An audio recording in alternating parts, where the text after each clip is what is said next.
మీనాక్షి గారు మీరు చెప్పండి, ప్రేమ వివాహాలు కానీ అలాగే బంధువుల్లో వివాహాలు చేసేటప్పుడు అంటే మేనరికాలు చేసేటప్పుడు జనరల్గా జ్యోతిష్యాలు జాతకాలు చూడరు అని అంటూ ఉంటారు కదా. అలాంటి సందర్భాల్లో పెళ్ళిళ్ళు అయిపోయిన తర్వాత వాళ్ళకి ఏమైనా పరిహారాలు ఉంటాయంటారా?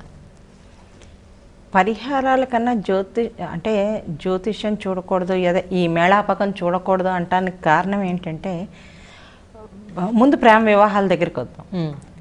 ఇద్దరు ప్రేమించుకుని మేము జీవితాంతం మేము కలిసి ఉండగలం అనే దృఢ నిశ్చయంతో వాళ్ళు ముందుకెళ్తున్నప్పుడు ఇవి ఎంత మటుకు వాళ్ళు ఉపయోగించుకుంటారు అన్నది ఒక పాయింట్ ఉంటుంది కదా. అంటే కలవలేదు అయితే వాళ్ళు మానేస్తారా వివాహం?